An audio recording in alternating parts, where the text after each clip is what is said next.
Ini kita akan mendiskusikan mengenai tema yang sangat menarik, yaitu tentang minggu lalu ada sebuah peristiwa, yaitu ada salah satu aktivis bernama Raffio Patra yang mendadak ditangkap oleh pihak kepolisian karena diduga dia telah menyebarkan sebuah pesan yang bernada provokasi terhadap yang lainnya. Tapi kemudian saat ditangkap, Raffio tidak merasa bahwa dia mengirimkan pesan tersebut.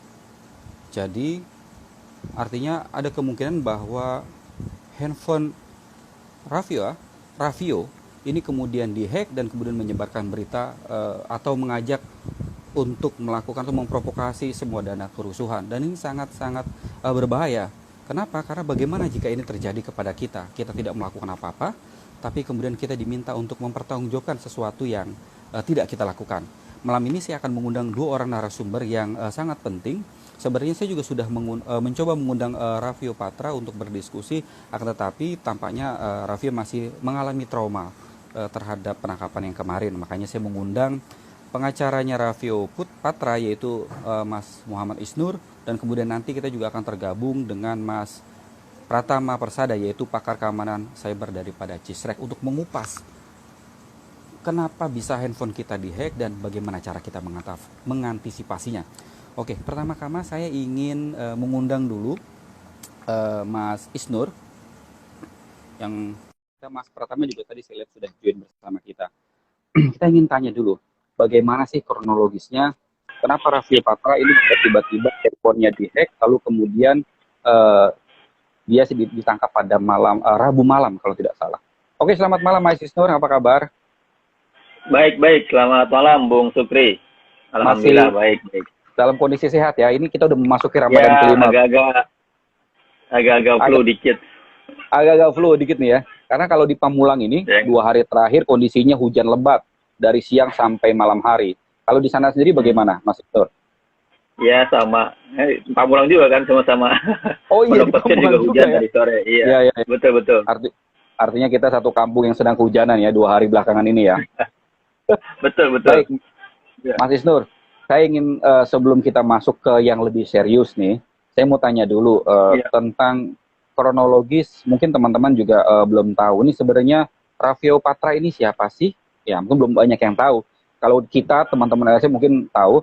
Kemudian yang kedua, bagaimana kronologis Raffio itu bisa ditangkap pada Rabu malam ya, jam 9 kalau tidak salah. Bagaimana ceritanya, Mas Isnur? Ya, jadi Raffio Patra ini peneliti independen, dan dia cukup terlibat banyak dalam terakhir ini mewakili Masyarakat Sipil Indonesia di Open Government Indonesia. Jadi dia cukup banyak terlibat dalam mendorong pemerintah yang lebih transparan, lebih terbuka, lebih kemudian akuntabel seperti itu, dan dia cukup keras di sini gitu. Terakhir dia menulis di Tirto tentang penanganan COVID yang datanya menurut dia itu aneh gitu ya, membingungkan, datanya tidak terbuka dan lain-lain. Dan kemudian dia juga terakhir cukup intens memantau dan menelisik peran para stafsus, Belva, kemudian Billy gitu. Nah, yang kedua terakhir ini dia agak intens dan dia sedang menelisik ini, dan dia semacam melakukan konfirmasi langsung kepada BM ini gitu. Nah, ketika sedang dalam konfirmasi itu, kemudian tanggal 22 April tiba-tiba siang hari setelah dia bangun tidur gitu jam 2-an, dia tidak bisa lagi masuk ke WA-nya dia. Jadi ada pemberitahuan bahwa WA dia digunakan oleh nomor yang lain. Jadi yang diretas ini WA-nya dia. Itu hari tanggal Rabu, 22 April. Oke. Nah, itu WA dia nggak bisa digunakan oleh yang lain. Jadi selama dari jam 2 dia sadar baru bangun tidur. Jadi ada semacam OTP masuk ke dia gitu. Ada bahwa HP ini digunakan oleh nomor lain. Nah, kemudian setelah itu dalam kondisi itu dia panik, dia menghubungi teman-temannya, dia menghubungi jaringan dia, ada beberapa kawan yang dihubungi. Termasuk ini direkomendasikan dia menghubungi SafeNet. SafeNet ini sebuah lembaga yang memang fokus pada digital security, pada keamanan dan kebebasan berekspresi. Nah, SafeNet membantu untuk berkomunikasi ke WhatsApp. berkomunikasi kepada WhatsApp, kepada perusahaannya via email dan lain-lain, berkomunikasi, kontak-kontakan. Nah, selama nggak bisa dipakai inilah kemudian ada pesan aneh-aneh datang ke WA dia gitu. Pesan aneh-aneh termasuk ada telepon dari nomor-nomor yang tertentu. Yang dia cek nomor itu kemudian kok aneh, kok ini petinggi aparat militer dan kepolisian gitu. Nah, baru kemudian sekitar jam 7 malam, setelah berkomunikasi dari siang sampai jam 7 malam, HP dia itu bisa diambil kembali WhatsApp-nya. Jadi ada konfirmasi dari WhatsApp pusat, itu lengkap, komunikasinya ada dengan tim teknis WhatsApp tuh ada. Memang ada konfirmasi bahwa WhatsApp-nya sedang dalam kondisi yang tidak di tangan dia gitu. Dan padahal dia sudah melakukan, dia pasti sudah melakukan two-way verification, dia juga menerapkan finger lock itu, finger screen di WhatsApp-nya gitu. Nah, kemudian sore hari itu ada kabar dari teman kos-kosan dia bahwa di luar ada orang yang kira-kira berbadan seram, berwajah seram gitu, sedang ke kosan dia, memantau dia gitu di sore hari. Jadi dia ada yang dicariin sore-sore itu. Nah, dia setelah berkomunikasi dengan SafeNet, berkomunikasi dengan teman YLBHI juga, dengan kami juga. Kami sarankan yang penting nomor satu adalah keselamatan. Jadi yang penting kamu harus lapor polisi segera. Karena ini kan lapor ke WA nggak cukup gitu. Kamu perlu lapor polisi. Dengan demikian jika ada ancaman kepada dirimu, kita bisa minta perlindungan ke LPSK dan lain-lain gitu. Nah, termasuk dia minta bantuan kemana saja mungkin. Karena dia merasa takut, merasa khawatir. Nah, kemudian dia bilang, Maisa, saya ada mau ketemu teman gitu. Ada mau ketemu teman. Sekalian mungkin juga mau nggak dari sini lagi, nggak di kos-kosan dia. Itu jam 9-an, setengah 9. Oke, hati-hati, kita berkabar ya. Nah, setelah itu nggak ada kabar lagi. Jadi saya hubungi, saya kontak, nggak ada kabar. Kabar-kabarnya baru besok siangnya. Besok siangnya baru ada kabar, dia ditangkap di Polda Metro gitu. Nah, ini sebelum Anda lanjutkan, tadi saya ingin kembali ke cerita bahwa jam 2 siang WhatsApp-nya sudah tidak bisa diakses. Nah, kemudian aktif kembali jam berapa tadi? Jadi ada pemberitahuan bahwa HP-nya digunakan oleh orang lain gitu, seperti itu. Itu kemudian bisa dikuasai kembali WhatsApp-nya jam berapa, Mas Isnur? Dari jam 2 itu, jadi dia dari pagi itu jam 8 sampai jam 12 itu dia tidur. Jadi dia baru bangun sekitar jam 1, setengah 2-an. Jadi dia baru sadar akan HP-nya dia setelah dia bangun jam 2 siang itu, gitu, seperti itu.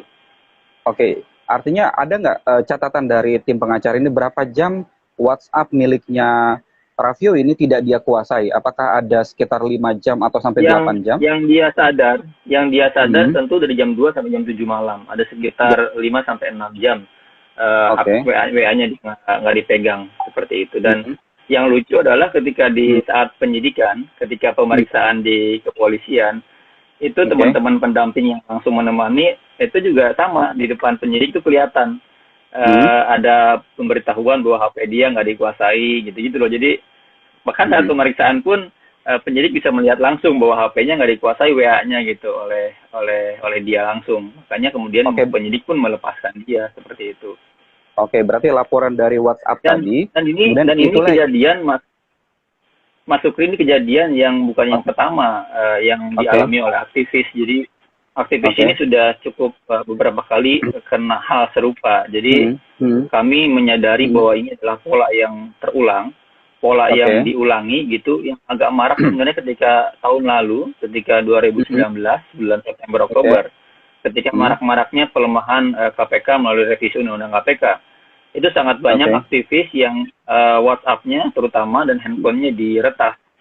Dan beberapa kawan, bahkan pendeta gitu, kawan kami dari Paritas, dia pendeta, dia bantu KPK ikut aksi bersama kami. Kemudian HP-nya diretas dan dikampanyekan oleh para buzzer di sosial media dengan foto-foto tak senonoh gitu, difitnah dan lain-lain. Para dosen, misalnya Profesor Iawan Chandra dari UGM, Zainal Arifin Muchtar, dan para penggalang dukungan untuk KPK waktu itu juga sama, HP-nya diretas gitu beberapa, dan saya juga waktu itu cukup dekat dengan beberapa pegawai KPK yang aktif menyuarakan pelemahan, sama di depan kita tuh terlihat HP-nya itu jalan sendiri, Telegramnya, WhatsApp-nya gitu loh. Jadi peristiwa Raffio ini peristiwa yang berulang. Jadi kami sudah menyadari resiko ini akan Ravio, dan kami menyadari pentingnya Ravio, bahayanya Ravio. Kami membentuk tim cepat langsung segera ke Polda siang itu juga. Dan di Polda kami terburu-buru menelusuri di mana dia. Jadi tiap-tiap unit kami datangi. Itu dari pagi dari pagi jam 10-an sampai jam 2 itu hampir nggak ada kabar. Jadi kami datang ke semua unit itu dibilang tidak ada. Baru dapat kabar konfirmasi setelah Polda Metro melakukan konferensi pers bahwa benar ditangkap gitu. Kami minta bantuan Komnas HAM, minta bantuan orang-orang namanya istana dan lain-lain itu agar memberikan akses kepada kami untuk bisa bertemu dan mendampingi Ravio. Seperti itu. Dan sebelum Ravio ini kami sempat juga tuh ada kekhawatiran karena ada isu-isu anak-anak anarko kan. Jadi itu jadi perbincangan di internet, apakah benar ini A1 A2 ini anarko atau tidak gitu. Jadi kami ada kekhawatiran pola-pola itu yang makanya kami membahasakan ini adalah bentuk teror ya. Ini bentuk intimidasi terhadap aktivis gitu. Kami khawatir dikait-kaitkan Ravio yang mungkin selama ini kritis terhadap kebijakan pemerintah, kepada staf sus, kepada penanganan COVID, semacam diposisikan sebagai orang yang melakukan provokasi dan lain-lain gitu. Dan menurut teman-teman dia tuh alumni HI Unpad, Bang. Dan dia salah satu alumni terbaik. Dan dia punya nyusun kalimat yang juga sangat baik. Jadi kalau dari segi konten gitu ya. Dan kalau di hadis nih ada rawi, ada sanad gitu ya. Ada sanad, ada matan gitu. Kalau dari sanad ini kan secara prosedur itu kita sudah ungkapkan. Secara matan sebenarnya kalimat yang dia ungkapkan juga tidak sesuai dengan karakter dia gitu. Bahasanya dia, hurufnya dia, sangat tidak sesuai dengan profil dia dalam berbahasa gitu. Oke, artinya bahasa pesan berantai yang berbahaya itu, jadi kemudian itu bukan karakter dia sama sekali, sehingga teman-temannya pun aneh. Tapi Mas Isnur, saya ingin tanya kepada Anda, Ravio cerita nggak sebelum terjadian hack itu di Rabu pagi, katakanlah jam 8 atau sampai jam 2 sampai jam 7 malam itu, ada sesuatu nggak aktivitas yang dilakukan oleh Ravio di WhatsApp? Mungkin ada pesan, lalu kemudian dia jadi sehingga kemudian pintu masuk itu menjadi itu dihack misalkan. Iya, pengakuan dia itu pertama dia sedang agak keras mengkritik staf sus. Kemudian dia mengakui sebelum dihack itu dia berkomunikasi dengan salah satu status itu. Dia mengkonfirmasi, bener nggak Anda punya proyek di sini, punya agenda di sini gitu. Jadi dia sedang menelisik dan mengkonfirmasi temuan-temuan dia gitu. Dia mengkonfirmasi itu hari Rabu pagi atau Selasa malamnya? Terakhir dia komunikasi intens dari Selasa sampai Rabu pagi. Oh, Selasa sampai Rabu pagi. Oke, Mas Isnur ditahan dulu sebentar ya. Saya ingin ke Mas Pratama untuk mengecek terlebih dahulu sebenarnya apa yang sedang terjadi terhadap Ravio ini. Halo, selamat malam Mas Pratama. Malam Mas Sugri. Apa kabar Mas? Alhamdulillah baik. Apanya seger banget nih habis taraweh ya? Habis taraweh. Luar biasa. Di rumah. Di rumah ya? Iya, harus di rumah kita ya tarawehnya ya. Taraweh Al-Fatihah 1 la nafas. Pantesan tadi jam 8 lewat dikit saya lihat Mas Pratama sudah online ya. Baik. Mas Pratama mungkin sudah menyimak ya diskusi saya dengan pengacaranya Ravio. Nah, tadi sudah ada beberapa hal yang sedikit terungkap. Yang pertama, misalkan ada peristiwa Ravio ini handphonenya tiba-tiba kena hack dan kemudian dia tidak bisa menguasai handphonenya selama beberapa jam. Kalau menurut pengakuannya dari jam dia bangun tidur, dari jam dia tidur jam 8, dari jam 8 pagi sebenarnya dia tidur, dia tidak menggunakan handphone, tapi jam 2 dia baru sadar bahwa handphonenya tidak bisa dikuasai. Lalu kemudian jam 7 baru bisa kuasai kembali. Tapi ada sekian jam dia tidak bisa menguasai ponselnya. Nah, sebenarnya Mas, dalam praktik security cyber ini, bisa nggak sih handphone kita dihack dan bagaimana caranya orang bisa masuk sehingga handphone kita bisa dikuasai oleh mereka? Ya bisa banget, gampang banget kita melakukan hack terhadap handphonenya orang. Apalagi ketika sekarang lebih banyak orang menggunakan handphone untuk mengakses internet daripada menggunakan komputer. Ada 7 miliar orang pengguna internet sedunia ini. Itu 5 miliarnya menggunakan handphone untuk mengakses internet dan 2 miliarnya menggunakan komputer untuk mengakses internet. Artinya apa? Artinya memang handphone ini menjadi target peretasan yang utama sekarang ini. Nah, kemudian untuk WhatsApp itu memang mengklaim bahwa mereka memiliki beberapa sistem keamanan. Yang pertama adalah end-to-end encryption, yang kedua ada feature untuk two-factor authentication. Artinya apa? Artinya diberikan fasilitas oleh WhatsApp ini untuk membuat PIN yang akan diminta secara random oleh WhatsApp untuk kita masukkan PIN yang kita buat. Atau ketika kita memindahkan device ke device lain, memindahkan akun kita ke device lain, itu meminta PIN. Nah, sebenarnya yang cukup harus diwaspadai di sini adalah apakah si Ravio ini benar-benar sudah mengaktifkan two-factor authentication. Kenapa? Karena two-factor authentication itu hanya bisa diketahui oleh kita sendiri gitu. Jadi walaupun misalkan terjadi pengambil alihan akun, misalkan pun ternyata SIM card-nya di-cloning, ketika orang itu mau mengalihkan akunnya ke handphone lain, pasti akan diminta two-factor authentication. Sehingga harus memasukkan PIN yang di-create oleh si pemilik asli akun WA ini. Kalaupun dia memiliki SIM card-nya, kemudian dia bisa tahu kode OTP-nya, tetapi dia tidak tahu PIN untuk two-factor authentication-nya, nggak akan bisa sebenarnya. Oke, gitu. Artinya tidak mungkin handphone atau WhatsApp kita dihack tanpa kemudian ada sesuatu langkah yang kita lakukan, apakah itu sadar atau tidak kita lakukan, seperti itu Mas Pratama? Begini, jadi ada beberapa level sebenarnya kalau kita lihat bagaimana cara melakukan hacking terhadap akun WA. Di sini kita berbicara akun WA walaupun banyak akun-akun yang lain ya.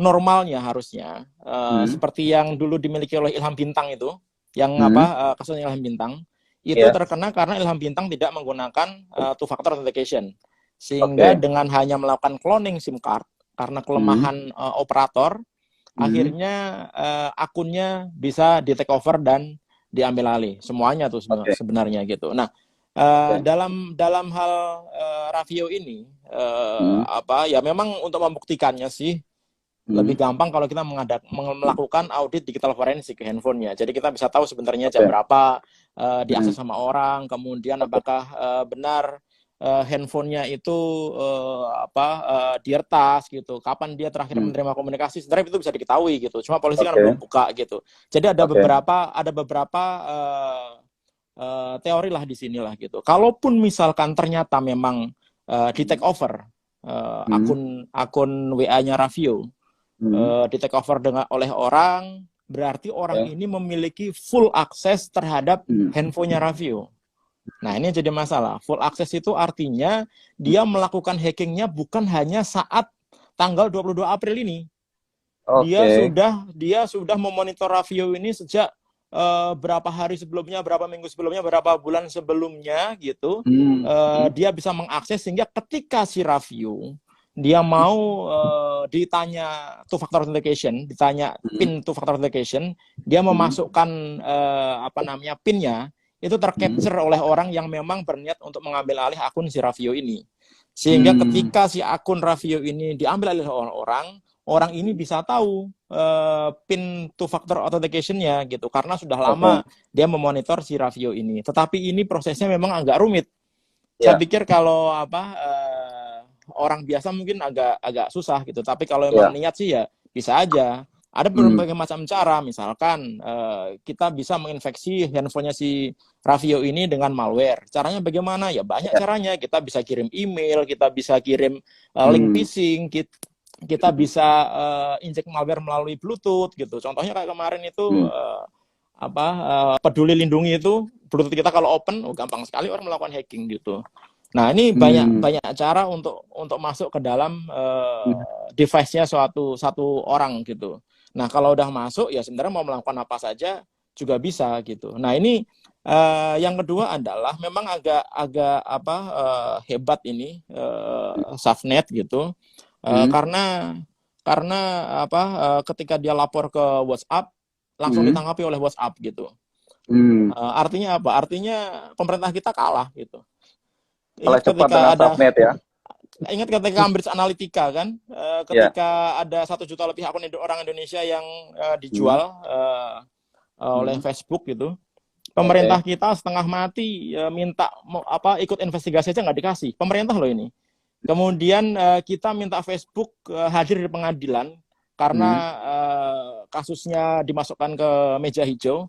Facebook sampai terakhir nggak pernah dia datang gitu. Artinya apa? Facebook ini walaupun memberi sedikit akses kepada pemerintah, tetapi dia juga cuek kepada pemerintah kita gitu. Kadang-kadang dia karena pengguna Facebook di Indonesia sudah terlalu banyak gitu, karena WhatsApp milik Facebook kan, gitu. Karena pengguna sudah terlalu banyak sehingga dia agak jumawa gitu. Nah, ketika dia jumawa, ketika ada satu organisasi di Indonesia yang bisa dengan sangat cepat bisa koordinasi dan meminta akunnya dikembalikan, ya itu sangat luar biasa sekali gitu. Nah, itu nanti bisa dicek sebenarnya ketika dilakukan audit digital forensik. Bener nggak kalau misalkan akunnya itu dibalik gitu. Nah, ada lagi teori konspirasi sebenarnya. Ya bisa aja kalau misalkan akunnya itu dengan sengaja memang dipindahkan ke handphone lain gitu, untuk menghindari tuduhan terhadap akun aslinya gitu kan, sehingga ketika dipindahkan akun lain sudah mengirimkan WhatsApp dan lain, kemudian dibalikkan lagi ke akunnya lagi. Tapi itu konspirasi, kita nggak bisa menuduh hal itu gitu. Tapi kita membuat fake WhatsApp, kemudian kita membuat fake SMS itu mudah sekali. Jadi kita bisa bikin SMS yang bisa kita kirim ke diri kita sendiri dari nomor manapun. Banyak sekali aplikasi yang bisa kita gunakan untuk create WhatsApp percakapan WhatsApp dengan WhatsApp fake application gitu, dan fake SMS gitu. Kita bisa aja kita buat SMS suka-suka kita dari nomor mana aja juga bisa aja. Itu gampang sekali kita create gitu. Nah, lagi-lagi nanti itu bisa dibuktikan kalau polisi kita pinter ya gitu. Itu bisa dibuktikan apa yang terjadi terhadap Raffio gitu ya. Saya harap sih terungkap kebenarannya gitu. Karena apa? Karena kadang-kadang sering orang ketika terjadi sesuatu terhadap akun yang dimilikinya dan akun itu ternyata membuat berita negatif atau berita hoax dan lain-lain, cara paling gampang untuk ngomong adalah akun saya dihack. Cara paling ngomong adalah akun saya diretas. Cara paling gampang ngomong adalah ini hacker yang melakukan itu gitu. Ya kan? Padahal mungkin saja dia melakukan itu saat dia emosi gitu. Ya kan? Dia tidak berpikir bahwa efeknya ketika dia membuat suatu informasi yang dipublish di internet, netizen ini kritis gitu. Banyak yang komplain, banyak yang membuli, akhirnya bilang iya ini akun saya dihack gitu. Nah, semoga ini tidak terjadi gitu. Nah, kalaupun ternyata nanti Raffio ini akunnya benar-benar dihack, harus dicari benar ini siapa yang kira-kira melakukan hacking. Kalau bisa komunikasi dengan Facebook, sebenarnya kita bisa minta tahu sebenarnya orang itu ketika mengaktifkan WhatsApp itu kan menggunakan nomor handphone, ya kan. Nah, nomor handphone itu bisa di tracking sebenarnya. IP dari pengguna WhatsApp itu, si WhatsApp-nya sebenarnya dia punya historinya. Dia menggunakan provider apa, kemudian IP-nya berapa di daerah mana gitu. Nah, itu harus disuplai kepada pemerintah Indonesia karena pemerintah Indonesia tidak punya kemampuan untuk melakukan itu. Yang punya kemampuan ini hanya si Facebook, ya pemilik WA gitu. Si pemilik WA, betul. kalau misalkan SafeNet ini ternyata bisa akses ke Facebook atau WhatsApp ini dengan bagus, ya tolong diminta yang mengambil alih akun si Raffio ini dari IP berapa gitu. Kemudian dia menggunakan provider apa, dari nomor apa. Itu bisa dicek, itu bisa di tracking. Pemerintah kita kalau tahu informasi itu bisa melakukan tracking. Usir aja Facebook di Indonesia, nggak bisa bos gitu, penggunanya udah 130 juta orang, bisa diamuk banyak orang, nanti gitu. Oke, gitu, Mas Pratama, tadi ada cerita juga dari Mas Isnur pengacaranya bahwa setelah jam 7 dikuasai, dia memiliki data dari WhatsApp mengenai jejak digital, mengapa dia tidak bisa menguasai, dan itu tampaknya sudah dibawa ke pihak kepolisian. Artinya kan ada pihak polisi sekarang ini sudah memegang data dari rekaman WhatsApp selama dia kehilangan penguasaan terhadap WhatsApp-nya. Jadi ini kalau menurut Mas Pratama bisa untuk menelusuri siapa pelakunya. Nah, Seperti itu. Ini kan sebenarnya agak rancu juga. Di satu sisi mengklaim bahwa WhatsApp memberikan informasi yang cepat kepada SafeNet dan Ravio, menginformasikan bahwa handphonenya emang dihack gitu. Tapi sisi lain ada media yang melakukan checking ke Facebook belum bisa memberikan keterangan karena memang ini butuh proses gitu. Jadi nanti akan dicek nih sama Facebook sebelum dia bilang oh ya udah akunnya dihack gitu. Itu butuh proses. Karena apa? Butuh proses. Harus diketahui benar siapa pemilik akun ini gitu. Karena bisa aja orang ngaku-ngaku kan. Saya misalkan nih saya pengen ngambil alih akunnya Pak Jokowi gitu. Saya bilang, "Oh, akun saya nih punya Pak Jokowi. Namanya Jokowi diambil alih sama orang, tolong balikin ke HP nomor saya dong," gitu. Kan nggak bisa semudah itu. Facebook kan bukan orang bodoh. Mereka tim-tim IT-nya, kemudian tim security-nya itu nggak bodoh gitu. Mereka pasti akan melakukan investigasi. Dan pengguna Facebook di Indonesia ini hampir 1 miliar lebih gitu.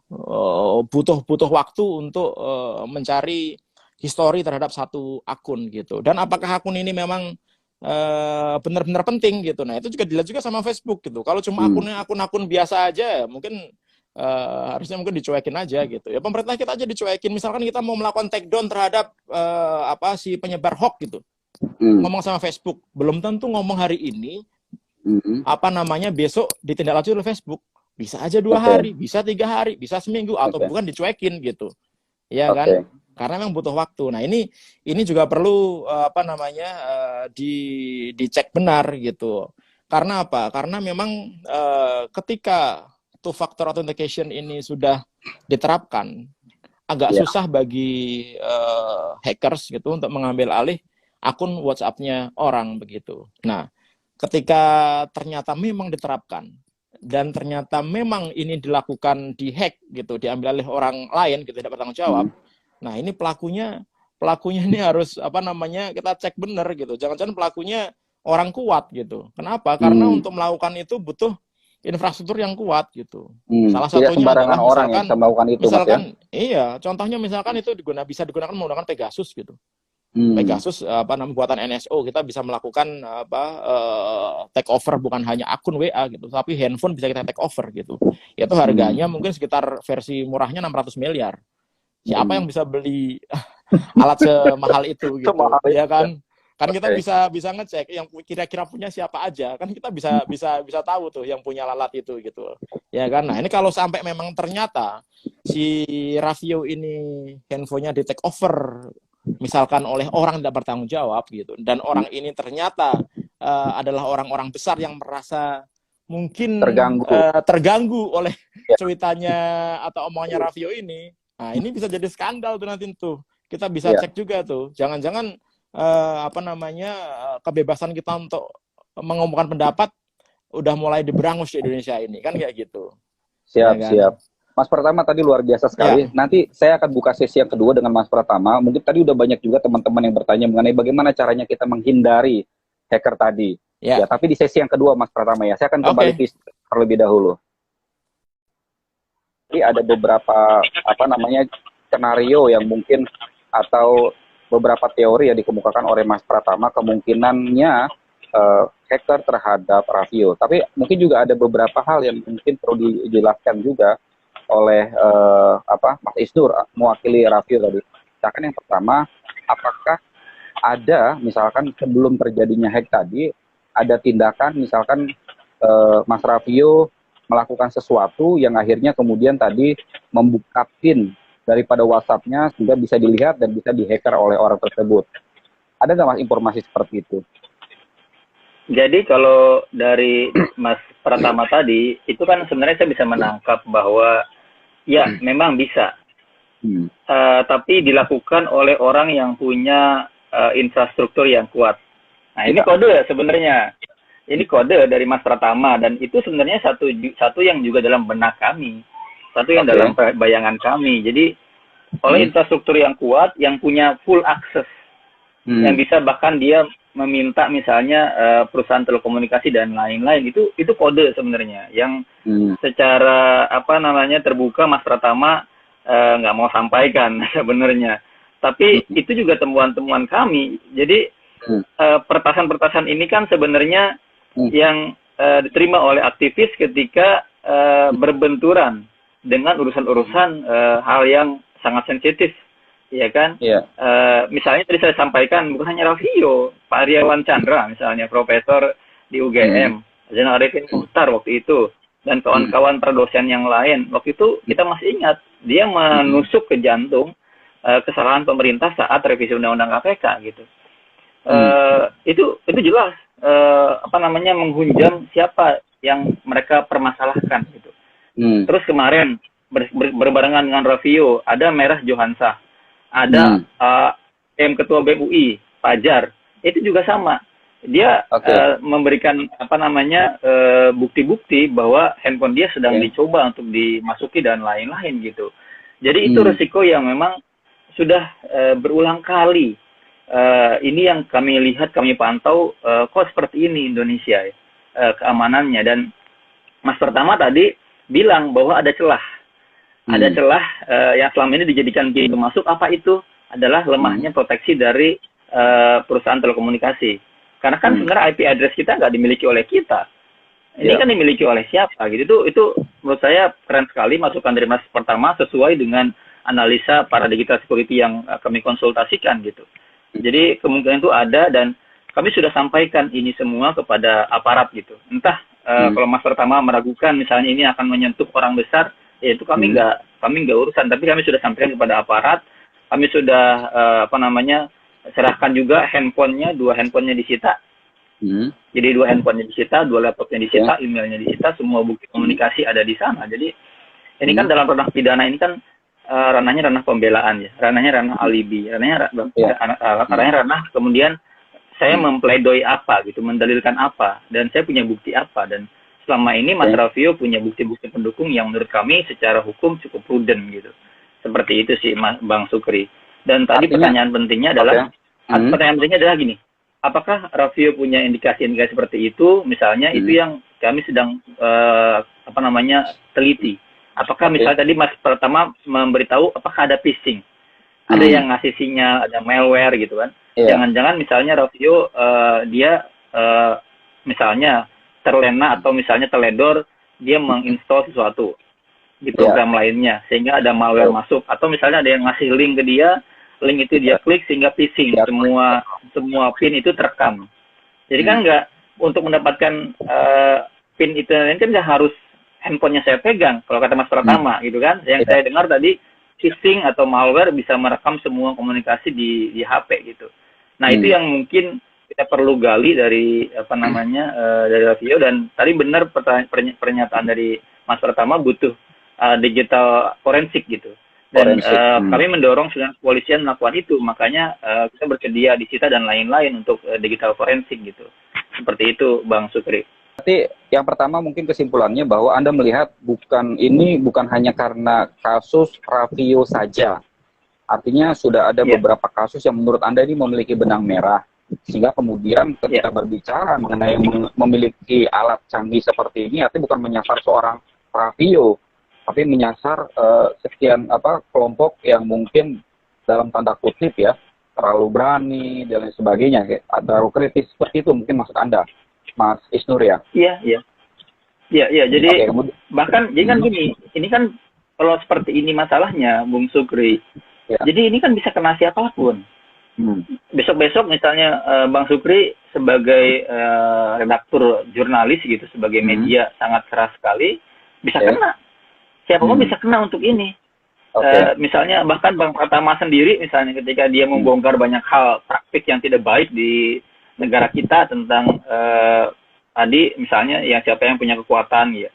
Atau misalnya ya kalau mau disampaikan sih analisa teman-teman saya misalnya, Indonesia sudah punya beberapa instansinya Pegasus. Jangan-jangan Bang Pratama tahu, tapi nggak disampaikan ke kita. Siapa yang punya Pegasus di negara kita ini? Dan analisanya, laporannya Pegasus kan beberapa negara di Asia, termasuk Indonesia, sudah dikhawatirkan menggunakan kan. Ini sudah ada laporan internasionalnya. seperti itu penting sebenarnya dibuka lebar-lebar. Kemana ada anak kita? Ya kan ada anak kita. Kalau emang itu membeli sangat mahal, itu pakai pajaknya kita juga. Penting sebenarnya pengawasan secara audit ya kenegaraan gitu terhadap lembaga-lembaga yang punya kemampuan ini seperti itu. Oke, kalau dari laporan internasional yang Anda terima, ada berapa banyak instansi dan mungkin bisa disebutkan instansi apa saja yang punya potensi memiliki Pegasus? Saya nggak tahu, tapi pengalaman kita dalam memantau persidangan korupsi KPK saja kan bisa merekam semua pembicaraan handphone. Itu gimana? Saya nggak tahu teknologi seperti apa, tapi seseorang nggak bisa mengelak di persidangan ketika KPK menyajikan semua bukti rekaman pembicaraan dia, komunikasi di jalur pribadi dia, itu KPK bisa mengungkapkan di ruang sidang dan saya memantau persidangan itu gitu. Jadi saya membayangkan hal serupa mungkin dimiliki oleh lembaga-lembaga lain atau bisa jadi lebih canggih gitu loh, bisa jadi lebih hebat lagi dibandingkan yang kita lihat dari apa yang dipraktikkan KPK dalam mengungkap korupsi. Tapi kan KPK dalam ranah dia untuk penyidikan. Jadi semua hal yang dilakukan kan kita bisa lihat pantau dalam proses pro-yudisial gitu loh, pro-justisia seperti itu. Baik, Mas Isnur, lalu kemudian ketika semua peralatan handphone, laptop, email dan sebagainya saat ini sudah diberikan kepada pihak kepolisian, ya kan, sudah diberikan kepada kepolisian, apa kemudian langkah selanjutnya? Apakah tim pengacara juga melakukan investigasi lain untuk mengecek seperti ini, atau misalkan memang ini menunggu pihak kepolisian saja hasilnya dan berapa lama itu nanti akan keluar digital forensik? Iya, ya kita nggak punya kemampuan, Mas. Jadi tadi kami hari ini sudah mendorong untuk diproses peratusan ini. Jadi kami juga mendorong kepolisian bukan hanya mengungkap dugaan adanya provokasi gitu, tapi juga kami mendorong polisi mengungkap upaya-upaya peretasan ini. Jadi kami juga ingin membantu kepolisian untuk mengungkap ini. Jangan sampai terjadi pada warga negara lain gitu, seperti itu. Jadi Savio dalam hal ini sebagai warga negara tentu dia juga punya semangat yang sama mengungkap ini gitu loh. Seperti itu. Baik. Mas Isnur, tunggu dulu, saya akan kembali ke Mas Pratama dulu, nanti kita akan kembali kepada Anda untuk sesi closing di yang ketiga, Mas Isnur ya. Baik, tadi kita sudah dengarkan dari Mas Isnur mengenai potensi bahwa ada sebuah instansi menurutnya, lembaga internasional sudah merilis potensi memiliki Pegasus, mungkin salah satunya adalah KPK. Halo Mas Pratama. Halo, Mas Sugri. Mas Pratama tadi sudah dengar lah kira-kira apa yang disampaikan oleh Isnur lah ya. Misalkan bahwa dia meyakini hasil diskusi dengan beberapa teman yang mengerti juga di dunia security cyber seperti ini, ada kemungkinan ada instansi di Indonesia yang memiliki alat yang Mas Pratama tadi mention sangat mahal sekali.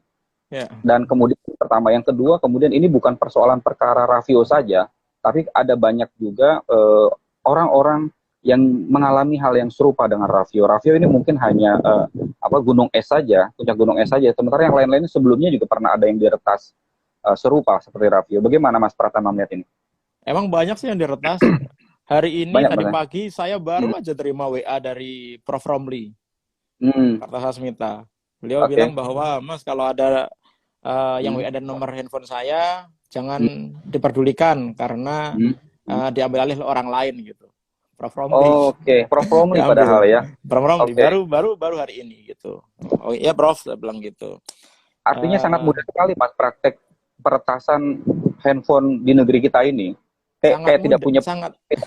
Sangat mudah kalau kita tidak melakukan tindakan-tindakan preventif gitu. Yang jadi masalah adalah kita ini kan kadang terlalu cuek. Orang Indonesia ini kan orang yang selalu husnuzon, sering kita bahas.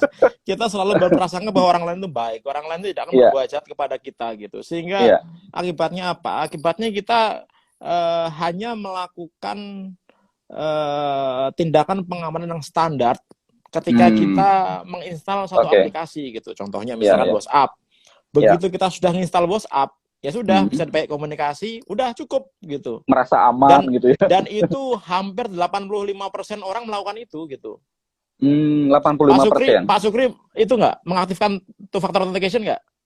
Nah, itu sih belum tahu. Nanti Mas Pratama jelasin Tuh, kan? ya. Suatu Pak Supri aja notifikasi. tidak mengaktifkan gitu. Iya, iya. Padahal itu langkah yang sangat mudah, nggak nyampe setengah menit gitu.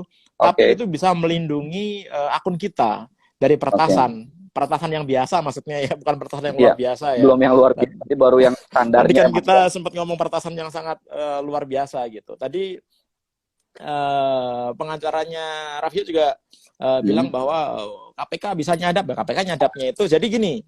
Jadi kalau penyadapan itu agak berbeda gitu. Jadi penyadapan itu ada yang lawful intercept, ada yang critical intercept. Lawful intercept itu artinya instansi pemerintah memiliki hak akses kepada operator. Jadi dia naruh server di operator, nyolok di operator, sehingga siapapun target yang diinginkan itu bisa disadap. Itu bukan phishing namanya. Itu bukan phishing, itu namanya intersepsi atau penyadapan. Intersepsi, gitu. Oke. Itu yang lawful, kita langsung ke operator. Ada juga aparat pemerintah ini memiliki namanya apa? Tactical intercept. Tactical intercept itu adalah suatu alat yang bisa taruh di mobil, bisa taruh di backpack gitu. Nah, dia gunanya adalah melakukan penyadapan. Jadi bisa pasif, bisa aktif gitu. Dia membuat suatu fake BTS seolah-olah seperti BTS operator. Misalkan saya ke mana ya, ke DPR gitu. Saya mau nyadap semua anggota DPR, gampang saya kalau punya alat itu. Saya parkir di parkiran DPR, saya nyalakan alatnya. Jadi nanti semua teleponnya anggota DPR, dia akan connect ke tactical intercept kita dulu. Kemudian baru teruskan ke BTS yang sebenarnya. Nah, di situ semua informasi bisa kita ambil. Gitu, bisa kayak gitu. Tetapi untuk kasus WhatsApp ini, karena ini kasus data, sistemnya beda lagi gitu. Nah, tadi ketika saya bilang bahwa ya dengan malware, adanya keylogger itu adalah malware yang mencatat semua aktivitas keyboard kita. Jadi kita ngetik apa saja itu bisa direcord gitu. Jadi kita ngetik two factor authentication juga bisa di-report, di-copy gitu. Walaupun di layar kita tulisannya titik-titik gitu, nggak membaca, tetapi malware ini dia bisa merekam yang kita tulis itu apa gitu. Nah, ini yang bisa digunakan untuk mencuri PIN atau mencuri password gitu. Ya kan?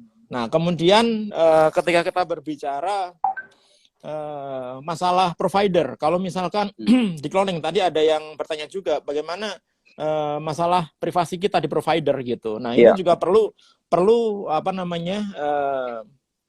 dilakukan menurut saya audit juga. Provider kita ini kan saya nggak tahu nih yang audit siapa nih, apa Kominfo gitu. Saya nggak tahu apa Kominfo punya kemampuan untuk melakukan audit ke sana gitu. Karena yang diaudit biasanya frekuensi dan lain-lain gitu. Masalah informasi, saya pikir ini juga pertanyaan yang sangat bagus sekali gitu. Apakah benar sih privasi kita ini dilindungi gitu? Karena apa? Karena kita belum punya undang-undang pelindungan data privasi. Sekarang ini untuk mengaktifkan SIM card, kita membutuhkan apa? Kita membutuhkan nomor NIK dan nomor KK, ya kan? Nomor NIK dan KK itu akan diverifikasi ke Dukcapil. Yang jadi masalah adalah untuk mendapatkan NIK dan KK ini sangat mudah sekali saat ini. Betul. Gitu. Banyak yang jual di Facebook, di Instagram, di lain-lain, di mana-mana jual. Bahkan di Bogor kemarin ada yang jual 2 juta nomor aktif gitu. 2 juta akun bank, 2 juta nomor NIK dan KK itu cuma 500.000 perak, bayangkan. Gitu. Jadi nggak ada harganya kita gitu. Nah, kita kembalikan lagi ketika si pemilik layanan, terutama yang ada di Indonesia, contohnya provider gitu, menyimpan data privasi kita, harusnya mereka juga memperlakukan data kita ini dengan maksimal. Gitu ya kan. Nah, bagaimana kita bisa ngecek bahwa mereka benar-benar menjaga data kita dengan maksimal? Dalam kasus telepon bintang aja, bayangkan dengan KTP palsu aja masa bisa orang membuat SIM card cloningan gitu. Masa nggak dicek isi KTP-nya, fotonya sama orang yang mengajukan itu, padahal katanya si operator ini sudah punya hubungan kerjasama dengan Dukcapil. Artinya apa? Bisa memiliki akses terhadap server eKTP. Kan bisa dicek, dicek gitu. Kemudian harusnya ada untuk membuat SIM card cloningan itu butuh verifikasi 5 nomor terakhir yang ditelepon gitu. Ya masa kalau nggak tahu tetap bisa diokein gitu. Nah ini kan agak aneh gitu. Sedangkan di luar juga selain itu untuk mengcloning SIM card juga sebenarnya kita juga gampang, diglodok banyak dijual. Di Bukalapak sekarang coba di search ya, cloning SIM card gitu. Banyak dijual, harganya cuma 150.000, bayangin aja. Gitu. Nah ini hal-hal yang bisa digunakan untuk sebenarnya untuk pengambil akun gitu. Nah ini yang menurut saya harus diwaspadai gitu. Nah terus bagaimana cara kita mengamankan akun kita gitu. Nah ini saya pikir Pak Surya juga perlu mencatat nih yang saya omongin ini gitu. Walaupun nggak bisa, walaupun nggak 100% aman ya gitu. Langkah pertama adalah akses fisik terhadap handphone kita itu harus benar-benar kita amankan. Jangan akses sembarangan fisik. Handphone kita ini kalau dipinjam orang kita harus hati-hati gitu, ya kan? Bukan sama istri sendiri harus hati-hati gitu kan, banyak orang yang hati-hati sama istri aja gitu kan, sama orang enggak kan gitu. Nah, ini kita harus hati-hati. Bisa jadi handphone kita dotak-atik, dimasukin malware, klik link dan lain-lain. Karena sekarang untuk installing gampang kok, tinggal buka satu webnya itu sudah ada servisnya, kemudian kita klik udah keinstall malwarenya. Begitu udah keinstall, dia bisa melakukan apa saja tergantung malware kita perintahkan untuk apa, ya kan? Jadi yang pertama jangan mudah meminjamkan handphone kepada orang lain, kira-kira gitu. Atau jangan suka kadang-kadang gini, kalau kita rapat di kantornya orang gitu, ada kebijakan, handphonenya ditinggal, tolong ditinggal gitu, apalagi di kantor pemerintahan atau kantor intelijen gitu. Handphone ditinggal gitu kan. Gitu. Nah itu harus hati-hati gitu. Lebih baik nggak usah pakai bawa handphone kalau ke sana. Walaupun itu sudah pakai kode dan lain sebagainya, Mas. Loh, sekarang untuk nge-crack handphone ini gampang sekali. Mau bikin PIN kayak apa aja, mau pakai fingerprint kayak apa aja, mau seberapa panjang bikin PIN-nya, mau berapa rumitnya kita melakukan tetap bisa ditembus. Gampang sekali itu. Gitu. Artinya jangan mudah meminjamkan handphone pada orang lain. Banyak alat yang dijual gitu, yang bisa digunakan untuk melakukan peretasan terhadap handphone kita. Jangan dianggap bahwa ketika kita membuat PIN itu aman gitu. Walaupun sebenarnya kita harus membuat PIN yang aman gitu. Kan kita balik lagi akhirnya, kan alat itu ada levelnya. Ada yang harga murah, ada yang harga sedang, harga mahal gitu. Kalau harga murah kita bikin PIN yang nggak rumit ya, mereka mungkin butuh waktu sehari 2 hari, handphone udah kita ambil lagi, belum selesai mereka kan gitu. Tapi dengan alat yang cukup canggih mungkin butuh waktu 5 menit saja gitu. Nah itu harus kita amankan. Yang pertama. Yang kedua adalah ini wajib hukumnya menggunakan two factor authentication gitu. Nah caranya adalah di WhatsApp kita itu ada namanya setting, pengaturan atau setting gitu. Kemudian ada akun, ada tab akun gitu. Kemudian di situ kelihatan ada two factor verification.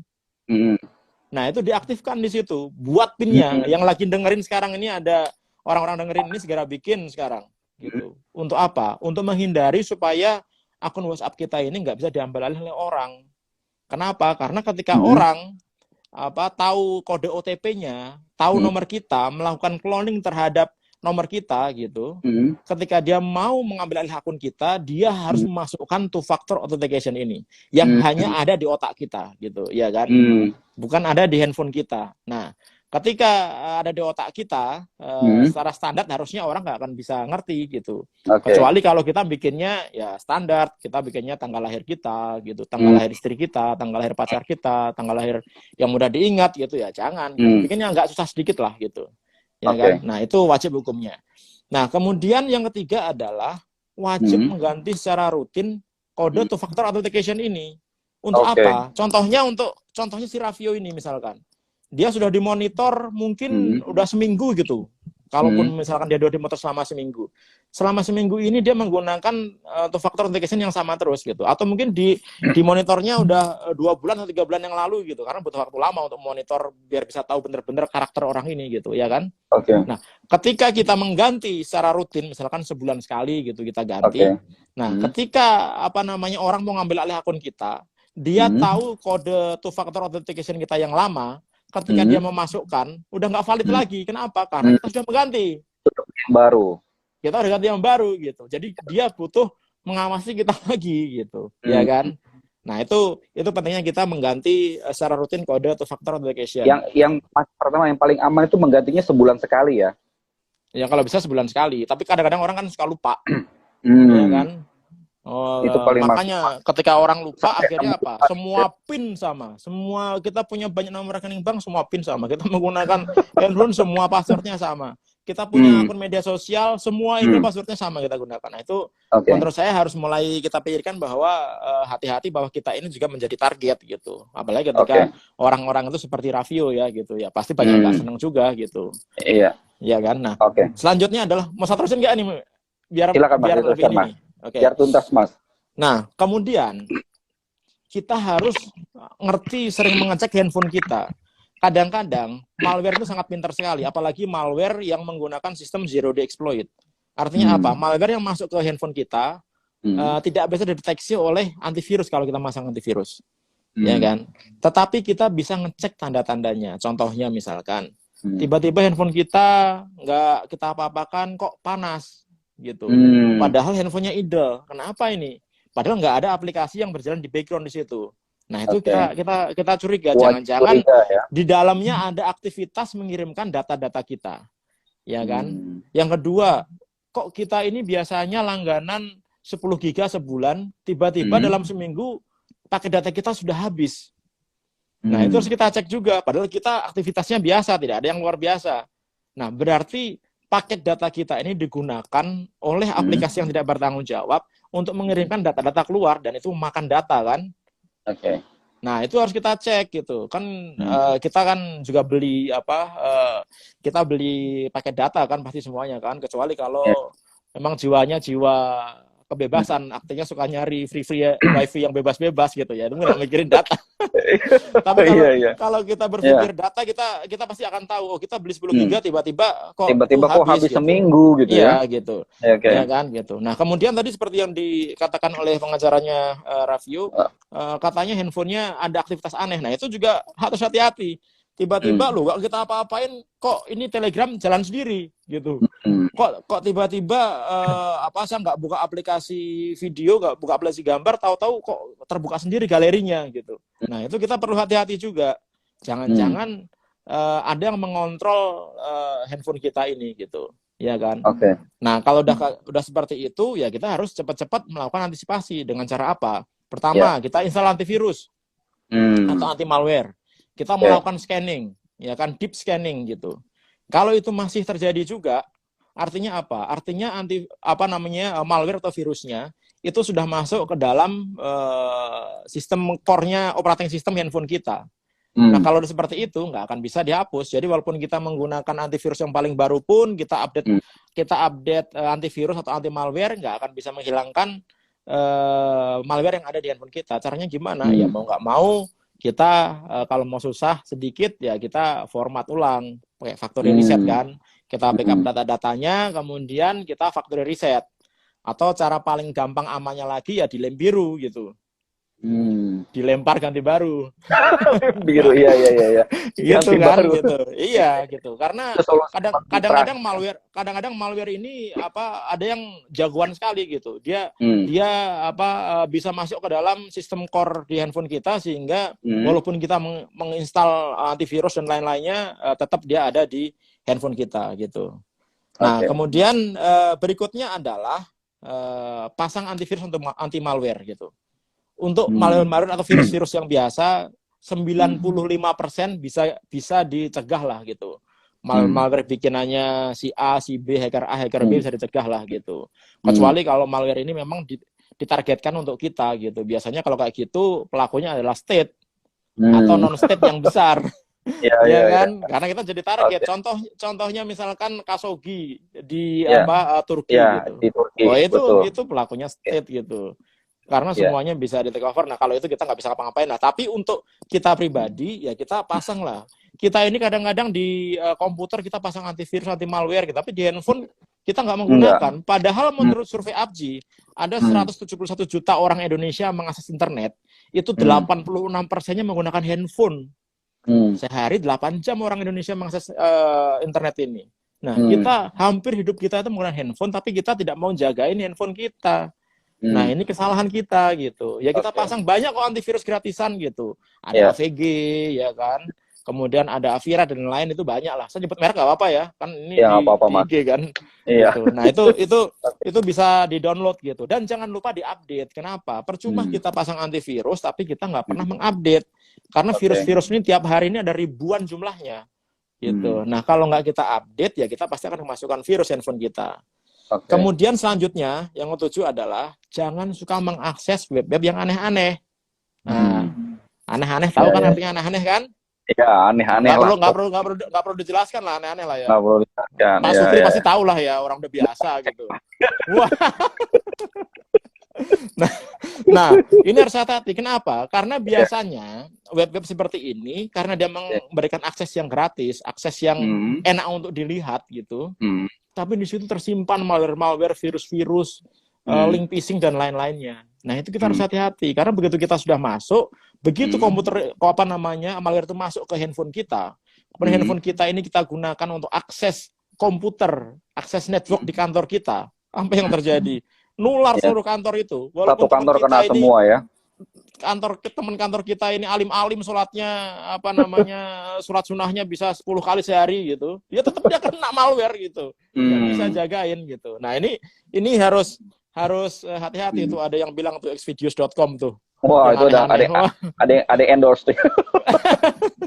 Nah, ini kita harus hati-hati gitu. Kemudian yang 8 adalah jangan sembarangan klik link gitu. Nah, saya takutnya ini Raffio ini mungkin dia dapat link dari email atau dari WA atau dari mana gitu. Dia diklik, kemudian nggak perlu itu kok sekarang phishing itu. Nggak perlu memasukkan username, password dan lain-lain gitu. Begitu kita klik aja, itu sudah masuk aktivitas klik aja. Sekarang udah bisa dibuat malware yang hanya dengan klik aja, nggak harus dengan klik lah. Kita membuka attachment aja, itu udah langsung masuk ke device kita. Gitu. Nah ini kita harus hati-hati. Gitu. Kan biasanya ada tawaran-tawaran tuh di email kita nih. Ini ada nih anggota DPR nih yang ketangkep basah. Dengan mahasiswa di Bali gitu. Kemudian kan ini linknya kalau mau lihat gitu. Mas Pratama, kan kita sering banyak broadcast, apalagi Ramadan misalkan broadcast soal agama, alasannya bla bla bla sebagainya. Ini gimana caranya kita untuk mewaspadai broadcast WhatsApp ini agar tidak kena phishing? Ya kita harus pastikan sumbernya benar gitu. Dan kita cek apakah alamat yang ada tertulis itu sama dengan alamat yang kita browsing gitu, kita lihat, ya kan. Nah kalau alamatnya sama itu berarti ya oke lah, bener lah gitu. Atau kita pasang namanya anti phishing di browser kita, itu ada tuh, ada add-on anti phishing. Jadi ketika kita melakukan browsing ke link-link yang ada kemungkinan ancaman phishing atau ancaman malware, dia otomatis akan memberikan info ke kita bahwa hati-hati dengan alamat URL ini karena diindikasi ada ancaman phishing atau ancaman malware gitu. Nah itu berarti itu add-on kita install gitu gratis kok itu di browser. Semua browser yang bagus sekarang ada itu. Di browser ponsel juga bisa Mas ya itu. Browser ponsel juga bisa. Benar gitu. Nah kemudian yang terakhir adalah menurut saya kita harus membiasakan kan gini handphone kita ini ketika kita nomornya rusak atau nomornya hilang, kan kita sering ke operator kan. Ketika kita ke operator, kemudian kita akan ditanyain kan 5 nomor atau 10 nomor terakhir kita telepon gitu. Minimal 5 nomor lah. 5 nomor terakhir itu kita harus inget lah gitu. Nah, terakhir adalah ketika kita mau menjaga handphone kita supaya tidak di-cloning gitu, supaya kita handphone kita ini aman dari pengambilan orang lain gitu ya. Kita harus mencoba membiasakan kita menelpon minimal 5 nomor lah gitu, nomor istri kita, nomor rumah kita, dan nomor kawan kita atau apalah gitu, sehingga ketika nanti kita misalkan handphone kita hilang gitu atau kita diambil oleh orang lain, kita mau take over nomor itu gitu, kita memiliki data bahwa ini loh nomor-nomor yang biasa saya panggil kayak gitu. Jadi bisa sedikit lah membantu kita untuk melakukan verifikasi bahwa itu benar nomor kita gitu. Itu Pak Sukri. Siap, luar biasa sekali Mas Pratama. Banyak sekali langkah-langkah yang memang kita perlu antisipasi. Ternyata termasuk kayak saya sendiri saja tidak sadar bahwa ketika kita menggunakan mobile phone, karena gini Mas, saya juga pernah punya cerita ketika saya pegang akun kantor saya, ini kan sudah nyampe ratusan ribu nih akun kantor, tiba-tiba malam-malam saya dapat WA, bukan, iya dapat WA dari berbahasa Inggris yang mengaku ini dari Instagram. Dan biasanya mereka ini mainnya malam, sekitar jam 11, setengah 12 malam. Kalau saya lihat nomornya ini memang bukan nomor Indonesia. Saya cek ini nomornya Singapura atau nomornya US, nomor ponselnya. Awalnya memang saya agak hampir ketipu, Mas. Jadi saya diminta saya dianggap melakukan plagiat, sehingga kemudian saya harus mengklik link yang dia berikan. Nah, cuman ketika link yang dia berikan itu, dia meminta password daripada Instagram yang saya kelola di kantor ini, ya kan? Nah, ketika itu saya koordinasi dengan teman-teman. Ketika masuk, wah, saya baru sadar, ini kayaknya dia minta password kita. Akhirnya buru-buru saya minta kita ganti password, dan alhamdulillah dia nggak bisa masuk lagi setelah itu. Ya, dia berkali-kali mencoba masuk, meminta hal yang sama, akhirnya kita reject terus dan sebagainya. Itu bagian daripada phishing, Mas ya, yang dia meminta password kita. Betul. Nah, itu phishing yang levelnya masih rendah lah gitu. Itu tapi masih rendah phishing yang levelnya tinggi gitu, itu tampilannya sama persis dengan web-web atau platform-platform yang kita miliki gitu. Jadi misalkan dia mau phishing Instagram gitu, tampilan utamanya persis seperti tampilan Instagram. Nama URL-nya juga mirip gitu dengan Instagram gitu. Misalkan instagram.com gitu. Ini bisa Instagram ada s-nya.com gitu misalnya. Ini mirip-mirip gitu. Sehingga ketika kita lihat ini benar-benar webnya Instagram. Sehingga ketika kita melihat bahwa ini benar web yang biasa saya masukin, kita otomatis langsung memasukkan username password aja kan. Padahal username password kita di-capture gitu. Dulu kan pernah ada ketika phishing di Indonesia yang paling besar itu tentang klik BCA kan. Gitu. Orang masuk klik BCA gitu, tampilannya sama persis gitu. Zaman dulu BCA masih bodoh, dia belum ngerti pakai two factor authentication gitu, belum pakai PIN, token dan lain-lain gitu. Sehingga transaksi dengan username password aja bisa dilakukan gitu. Nah, itu banyak banget phishing gitu. Ya kan, ketika orang bisa masuk akhirnya username dan passwordnya diambil dan digunakan untuk transaksi. Gitu, baik, Pak Mas. Sukri. Kemudian kita kembali ke kasusnya Raffio tadi. Kalau tadi melihat penjabarannya, kalau dari Mas Isnur tadi kan mencurigai bahwa memang ini kayaknya ada sebuah instansi yang melakukan peretasan terhadap aktivis-aktivis yang coba kritis terhadap situasi saat ini. Tadi kan Mas Pratama di awal sudah ngomong bahwa ini udah canggih caranya dan kemudian dia harus memiliki alat yang Pegasus tadi. Apakah mungkin misalkan satu pertanyaannya adalah apa mungkin ada instansi Indonesia yang memiliki dana cukup besar untuk memiliki itu? Atau yang kedua, bahwa peretasan seperti yang dilakukan terhadap Raffio dan kawan-kawannya ini tidak perlu pakai Pegasus, ini juga bisa dilakukan. Ya, ngomongnya susah nih kalau kayak gini nih. Ntar saya dikejar-kejar kayak Raffio nanti kalau saya ngomong. Wah, tapi kan Mas Ratna lebih jago. Gini, jadi sebenarnya Pegasus ini kayak inilah. Kalau kita beli pisau di Carrefour lah gitu, ya kan? Artinya apa? Ketika yang beli itu adalah koki, pisau ini bisa digunakan untuk memasak, kemudian bisa untuk hal-hal yang positif. Tapi ketika yang beli pisau ini adalah rampok, garong, begal gitu, itu digunakan untuk hal negatif. Pisaunya salah nggak pisaunya? Nggak salah. Carrefour-nya salah nggak Carrefour-nya? Ya nggak salah. Nah, kayak gitulah gitu. Nah, kalau misalkan ada institusi kita yang memiliki, menurut saya sih ya nggak apa-apa juga sebenarnya gitu. Asalkan memang itu digunakan untuk hal-hal yang memang untuk kepentingan negara. Kepentingan negara kan macam-macam gitu, ya kan. Misalkan bisa untuk membongkar jaringan terorisme di Indonesia gitu. Betul. Bisa untuk membongkar jaringan narkoba di Indonesia. Kan lucu di Indonesia ini udah berpuluh-puluh tahun bergelut dengan narkoba. Tapi 77% bandar itu, pergerakan itu dikontrol dari penjara. Kan lucu. Iya, luar biasa berarti. Masa nggak bisa dibongkar gitu, ya kan? Padahal banyak teknologi yang bisa digunakan di sana gitu. Iya. Kalau misalkan teknologi ini digunakan hal seperti ini, ya saya sih setuju aja gitu. Tapi ketika ini digunakan untuk misalkan memberangus suara-suara demokrasi dan lain-lain, ya pasti kita nggak setuju. Kita kalau kita demo bareng lah gitu, ya kan? Kita sebagai warga negara, kita dilindungi dengan undang-undang, masalah kebebasan kita untuk berpendapat, undang-undang dasar loh yang melindungi kita ini, gitu, nggak main-main, ya kan? Betul. Peraturan di atas segala peraturan, gitu. Nah ini menurut saya hak bagi warga negara untuk bisa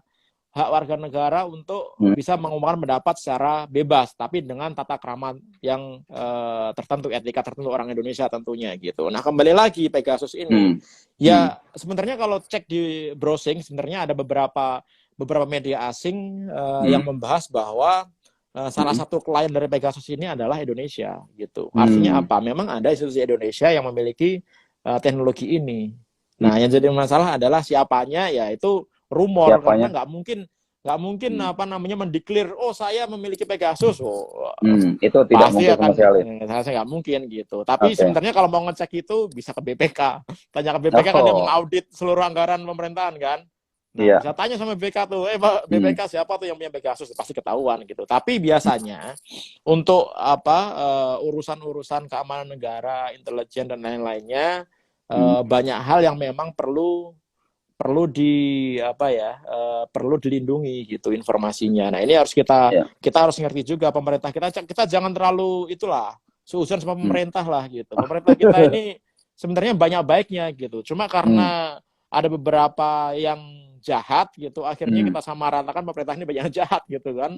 Iya. Ya contohnya tapi penggunaan Pegasus ini ada nggak sih, maksudnya aturannya yang mengatur bahwa penggunaan teknologi yang seperti ini tidak boleh dilakukan, misalkan seperti KPK tidak boleh, misalkan kalau dia tidak terindikasi melakukan kejahatan terhadap negara, dia tidak melakukan indikasi terhadap korupsi atau narkoba, ini tidak bisa disadap atau di-phishing atau di apapun lah kira-kira. Ya harusnya kayak gitu, aturan di atas kertas kan, untuk nyadap. Sekarang KPK butuh izin Dewan Pengawas gitu, untuk melakukan ini harus ada ini gitu ya. Tapi siapa yang mau ngaudit? Sekarang siapa berani ngaudit KPK? Ada nggak berani ngaudit KPK? Siapa yang dimonitor KPK? Siapa saja yang menjadi target KPK gitu? Ada nggak berani mengaudit? Nggak ada. Jadi nggak ketahuan sebenarnya teknologi itu digunakan untuk siapa saja. Sama seperti Pegasus. Siapa yang mengaudit Pegasus? Siapa yang mengaudit gitu? Teknologi ini digunakan untuk menyadap nomor mana aja gitu. Karena apa? Ini kalau kita berbicara masalah Pegasus, ini kita bergeser sedikit ya. Saya ceritakan sedikit. Ini adalah sistem yang menurut saya saat ini paling menakutkan gitu. Kenapa menakutkan? Kita untuk melakukan take over handphone akun, kita hanya butuh nomor telepon. Gitu. Kalau sistem-sistem terdahulu dimiliki, kita untuk melakukan, misalkan saya mau melakukan penyadapan terhadap handphonenya Pak Sukri gitu. Saya harus tahu dulu pertama, handphonenya apa, platformnya iOS atau Android atau Linux dan lain-lain. Itu yang pertama, saya harus tahu dulu kan. Taunya gimana? Ya dengan social engineering, kita berteman, kita ngelihat handphonenya Samsung, pasti Android pakainya gitu, kayak gitu. Yang kedua kita harus tahu versinya. Nah, versinya versi berapa gitu. Karena tidak bisa kita menyamaratakan karena kita mengakses ke core informasi di dalam handphone kita kan. Jadi kalau Androidnya versi 7, nggak bisa kita menggunakan malware yang di-create untuk Android versi 6. Jadi harus exactly ke versi 7 gitu. Artinya apa? Di situ ada keribetan lagi gitu. Kemudian ketika kita mau menginjek melalui browser gitu, kita harus tahu browser yang digunakan apa. Apakah browser yang digunakan itu adalah misalkan Chrome gitu, atau Samsung Internet atau Firefox gitu. Harus kita tahu gitu. Sehingga ketika dia melakukan proses clicking, browsing, melakukan aktivitas internet, kita bisa mengcapture gitu. Nah, banyak prosesnya di situ gitu. Jadi butuh proses yang cukup lama. Tapi dengan alat ini nggak perlu. Saya tahu Pak Sukri. Cuman butuh nomor handphonenya doang cukup bisa dapat. Begitu tahu nomor handphonenya, saya pasang sistem ini. Kemudian saya pasang targetnya handphone Pak Sukri. Handphone ini akan melakukan eksplorasi terhadap handphone Pak Sukri dengan silent call gitu. Dieksplorasi, masuknya menggunakan apa? Dari WA. Jadi WA itu sebenarnya juga ada kelemahannya. Dan itu sudah diakui WA. Dan sampai sekarang WA nggak tahu kelemahannya di mana. Sehingga Pegasus bisa tetap jalan. Gitu. Makanya sekarang WA ini, Facebook ini melakukan pelaporan tindakan hukum kepada si NSO, perusahaan Israel ini. Ya kan? Hari ini baru terdeteksi bahwa salah satu server yang digunakan oleh Pegasus itu ada di Amerika. Padahal kemarin si NSO mengklaim bahwa dia tidak melakukan aktivitasnya melalui negara Amerika. Nah, ini ada babak baru lagi, nanti masuk ke pengadilan lagi gitu. Artinya apa? Facebook, pemilik WA itu juga takut sama NSO gitu. Karena dia udah melakukan patching, dia udah melakukan updating aplikasi WA, dia udah melakukan apapun, tetap bisa dimasukin sama Pegasus ini gitu. Nah, makanya ini hal yang cukup menurut saya cukup mengerikan gitu. Karena apa? Karena setelah sistem ini masuk, malware dari Pegasus itu masuk ke handphone kita ini bisa dikontrol semuanya, nggak hanya WA. Yang katanya Telegram atau Signal yang menurut orang secure, aman. Apaan? Dengan Pegasus ini semuanya bisa kita ambil semuanya. Semua gambar, semua video, semua informasi hasil download. Kemudian mic-nya bisa kita kontrol dari jarak jauh gitu. Kemudian kameranya bisa kita akses dari jarak jauh gitu. Saya bisa tahu juga mic-nya bisa kita untuk merekam lingkungan sekitar gitu. Sehingga kita bisa tahu sebenarnya ketika Pak Suri ada di mana gitu. Kita bisa ngecek, Pak Suri lagi sama cewek nih gitu. Bisa kita cek nih gitu. Tanpa kita sadar, tanpa pemilik handphone ini sadar gitu. Kan bahaya itu. GPS-nya bisa kita tracking suka-suka kita gitu. Nah, ini yang menurut saya cukup bahaya dan sekarang belum ada antinya gitu, ya kan. Nah, itu ada pertanyaan tuh, Mas. Kenapa nggak Facebook beli Pegasus aja katanya? Ya Pegasus nggak mau lah. Contohnya misalkan Apple ini memberikan hadiah $1 juta untuk hackers yang bisa menemukan celah keamanan di iOS, di iPhone, ya kan, $1 juta. Tetapi ada perusahaan yang menawarkan $10 juta kalau bisa ngasih tahu bagaimana bisa masuk ke dalam iPhone. Ya orang pasti milih ke $10 juta daripada $1 juta. Ngapain? Ini kan urusannya sama duit gitu. Ini persoalan duit mana lebih banyak ya. Kalau NSO dibeli sama Facebook, NSO mau gitu. Ya dia nggak bisa jualan kemana-mana. Sedangkan dia jualnya bisa banyak. Contohnya tadi saya bilang, untuk versi murahnya aja 600 miliar gitu. Gimana versi full lengkapnya gitu. Bisa sampai 1 triliun lebih. Kalau yang beli satu negara beberapa institusi, ada berapa itu. Belum license-nya. Tiap tahun harus bayar license kan. Gitu. Belum ada update-update-nya. Ya mendingan kayak gitu.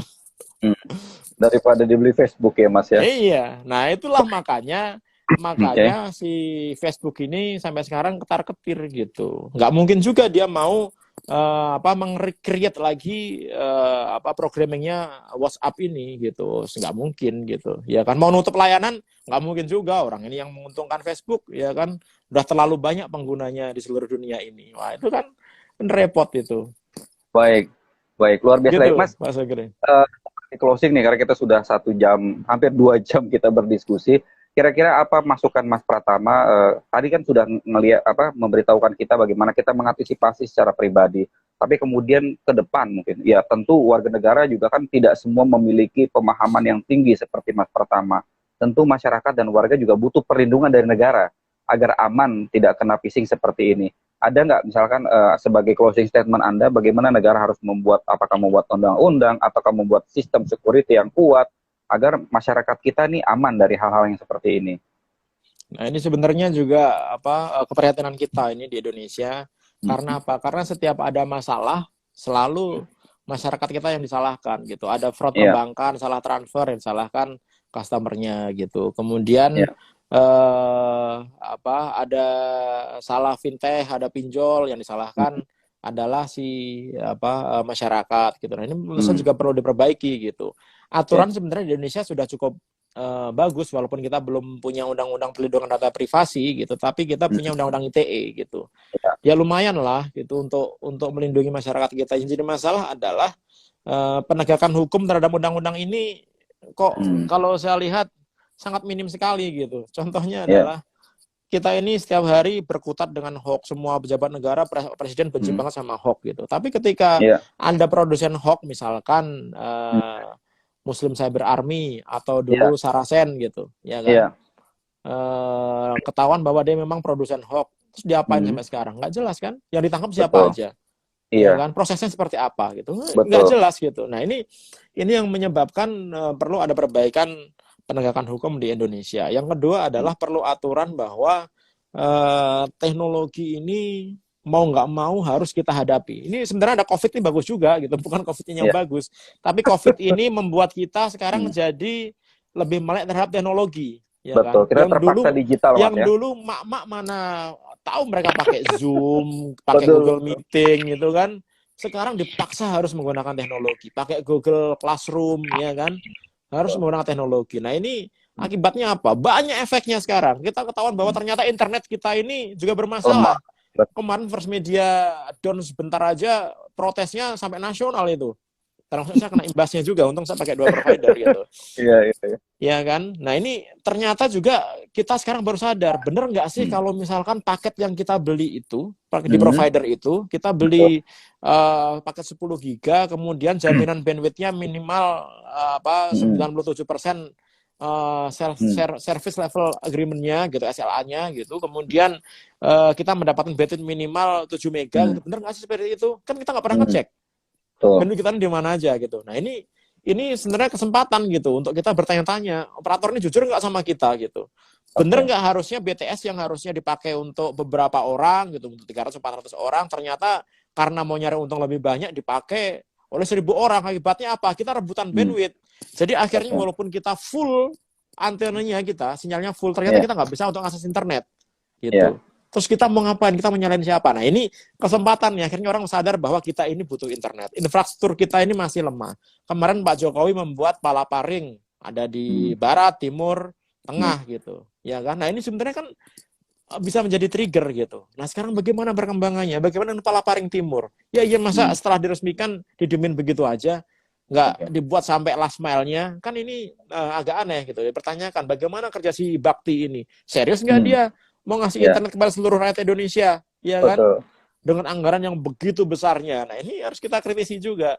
Bagaimana operator kita gitu? Apakah uang yang kita keluarkan gitu untuk membeli sesuai pulsa dengan yang kita dapatkan, benar nggak yang kita dapatkan gitu? Jaminan kita benar dapat apa enggak gitu? Nah ini kalau rakyat Indonesia ini ngeh bener gitu, waduh ini bisa bangkrut mungkin operator gitu. Ternyata banyak hal yang perlu diperbaiki gitu. Nah ini menurut saya harus jadi perhatian gitu bahwa COVID-19 ini ternyata berefek bagus terhadap perkembangan teknologi di Indonesia gitu. Sekarang kita ada hikmahnya. Sekarang kita baru sadar bahwa kita ini nggak punya aplikasi untuk melakukan video conference gitu. Akhirnya kita pakai Zoom, rame-rame pakai Zoom. Ternyata Zoom itu sama sekali nggak aman. Kan? Gitu. Nah masalahnya ketika ibu-ibu orang tua itu sudah terbiasa pakai Zoom, sekolahnya pakai Zoom, ketika diminta untuk menggunakan platform lain, kesusahan. Selain makanya susah harus bayar, nggak mau sekolah bayar kan, walaupun anaknya nggak sekolah gitu, nggak ada pemotongan sekolah juga. Ya sekolah. Nah ini hal yang menurut saya bagus juga gitu. Apalagi ketika kita kemarin rame-rame juga masalah kartu prakerja yang ternyata untuk pelatihan. Wah ini harus satu season bahasan sendiri nih. Nanti iya. Harus bikin sendiri gitu. nih, harus bikin sendiri nih gitu. Bagaimana anggaran sebegitu banyaknya mau digunakan untuk beli video kan gitu. Gitu. Nah, tapi kembali lagi ke laptop gitu. Masalah Ravio ini menurut saya kalau sama-sama jujurnya saya pikir nggak akan ada masalah gitu. Sama-sama jujurnya gimana? Ya Ravio juga harus jujur bahwa memang benar-benar akunnya itu diretas gitu. Semua informasi diberikan dengan jujur, tidak ada rekayasa gitu kan. Sehingga ketahuan bahwa memang akunnya itu dihack gitu dan digunakan untuk penyebaran informasi provokasi gitu. Yang kedua yang jujur adalah aparat penegak hukum juga harus jujur. Ketika melakukan digital forensik, kemudian jujur dan menemukan kira-kira ada yang melakukan takeover gitu, dan mereka tahu ya harus jujur siapa harus yang melakukan ini gitu, ya harus dibuka dong gitu. Jangan hanya masyarakat aja yang jadi kalahan gitu. Ketika aparat pemerintah kita dengan teknologi yang mereka miliki gitu, karena polisi sekarang udah mulai bagus, mereka ada lab untuk digital forensik dan lain-lainnya gitu. Nah itu menurut saya juga nanti harus jujur juga, harus buka republik gitu. Kasus ini nggak hilang begitu saja, karena ini yang sebenarnya ini bukan hanya menyangkut si Raffio aja. Raffio ini hanya salah satu aja gitu, ya kan? Tapi ini bisa menyangkut seluruh masyarakat Indonesia gitu. Karena apa? Karena kita semua ini memang rawan untuk dieksploitasi gitu. Karena apa? Karena kita belum terlalu sadar terhadap bagaimana kita mengamankan informasi, bagaimana kita mengamankan diri kita dari serangan-serangan yang mungkin akan menyerang diri kita gitu. Kita ini nggak punya kemampuan gitu. Kita hanya sebagai user dan pemakai saja. Nah ini menurut saya perlu ada edukasi gitu, perlu adanya sejak dini digital literasi kepada anak-anak kita gitu, sehingga ketika mereka masuk ke dunia hutan rimba internet ini, yang selalu saya bilang internet itu 95%-nya adalah mudarat gitu, yang manfaatnya cuma ada 5%-nya gitu. Mereka sudah siap, anak-anak kita ini sudah siap gitu, ya kan? Sehingga sehingga kita bisa melakukan kehidupan di dunia maya ini sama enaknya seperti kita berkehidupan di dunia nyata, sama amannya ketika kita berkehidupan di dunia nyata. Gitu. Betul. Baik, Mas Pratama luar biasa sekali. Banyak informasi yang saya dapatkan, terutama mungkin juga teman-teman lain juga dapatkan, bagaimana caranya kita agar tetap aman di dunia digital. Sekali lagi Mas Pratama, terima kasih banyak. Satu lagi Pak Sugri, saya pikir Pak Sugri harus hati-hati ini, kayaknya beberapa akun nih bahasa-bahasanya ini bahasa-bahasa Intel nih, saya tahu ini. Jadi dimonitor ini. Dimonitor Intel ya. Iya. Ya, nggak apa-apa. Mudah-mudahan ini menjadi masukan juga buat teman-teman yang sedang menonton. Ya, buat teman-teman yang menonton, dan masukan buat kita semua. Dan tentu kita berharap ke depan Indonesia akan lebih aman, lebih safety lagi dalam berdigital. Terima kasih Mas Pratama, selamat malam. Terima kasih, selamat malam Mas Sugri. Terima kasih. Teman-teman, kita akan kembali ke Mas Isnur. Tadi sudah jelas panjang lebar sekali dijelaskan oleh Mas Pratama bagaimana tentang security cyber, tentunya ini menjadi catatan kita semua. Baik Mas Isnur, sorry tadi agak panjang kita berbicara dengan Mas Pratama ya. Oke, menarik kok. Saya sangat senang, saya sangat appreciate dan tertarik mengikuti penjelasan Mas Pratama. Jadi ya seperti Mas Pratama sampaikan, jadi sebenarnya kita hanya berpasrah pada Tuhan yang Maha Kuasa di tengah jagat internet ini, ya kan? Apalagi secara tersirat sebenarnya dia bilang, walaupun nggak jujur ya, secara terbuka gitu ya, sebenarnya sudah ada yang punya Pegasus, dan kemampuan Pegasus itu udah kayak sakti sekali. Dia bisa masuk mengoperasikan handphone, semua bisa kena, mau Signal, mau Telegram, mau WhatsApp, semua bisa dioperasikan dengan jarak jauh. Dalam artian, kalau saya baca-baca, itu bulan Januari, Kominfo tuh sempat press con bareng sama Claire Devi, WhatsApp. Dan Kominfo sudah mengawasi juga, penggunaan Pegasus di Indonesia. Dan walaupun pihak WhatsApp-nya belum terbuka ya, bagaimana dampak Pegasus di Indonesia dalam artian, tapi Indonesia pemerintahnya, Kominfo dan BSSN itu sudah memantau ini. Jadi, dan kalau kita baca laporan internasional, yang disasar oleh Pegasus adalah pertama aktivis, yang kedua jurnalis. Nah, ini Bung Sukri ini potensial kena nih.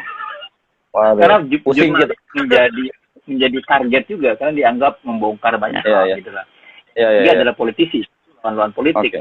Tadi Bung Pratama mengingatkan kasus Jamal Khashoggi, bagaimana State melakukan operasi terhadap Jamal Khashoggi dan bisa dieksekusi dengan sangat mudah. Jadi saya bayangkan kasus Raffio ini adalah mikro case gitu ya, kasus contoh di balik besarnya buruknya tata kelola internet kita, buruknya perlindungan masyarakat kita, warga negara kita, dan ancaman-ancaman dalam bentuk teror, peretasan itu menjadi hal yang ternyata semakin terbuka nih dengan penjelasan Mas Pratama. Itu sangat mudah dilakukan, itu sangat biasa dilakukan.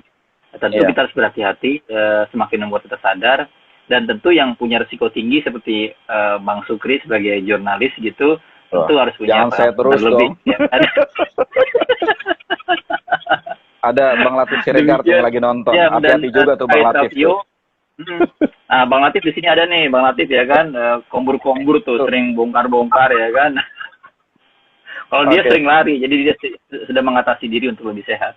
Tapi terkait Raffio sudah dan kami sebagai tim penasihat hukum itu sudah bekerjasama, dalam artian kami sejak awal memang juga tentu tunduk dan patuh pada hukum di Indonesia. Makanya kami misalnya mengupayakan lapor polisi dan lain-lain gitu. Kami juga menggunakan mekanisme yang ada di Indonesia, Komnas HAM dan lain-lain gitu sebagai jalur untuk dalam rangka menagih janji negara untuk memproteksi warga negaranya, seperti yang dibilang oleh Mas Pratama dalam Undang-Undang Dasar 45 seperti itu. Dan jangan sampai review seperti ini terulang terjadi pada yang lain. Itu jangan sampai ini kasus ada Fajar Adi BEM UI, Mas Johansa Ketua Jatam gitu ya. Sebelumnya Pak Dewan Chandra di UGM terjadi lagi gitu. Maka penting tadi yang dibilang Mas Pratama jujur. Ayo kita bareng-bareng kita buka auditnya. Itu loh. Kalau misalnya Raffio dan kawan-kawan siap memberikan, bahkan sudah disita handphonenya, sudah diberikan laptop dan lain-lainnya ke polisi, sekarang bagaimana? Bagaimana audit yang dimaksud oleh Mas Pratama tadi gitu. Ayo kita buka dong.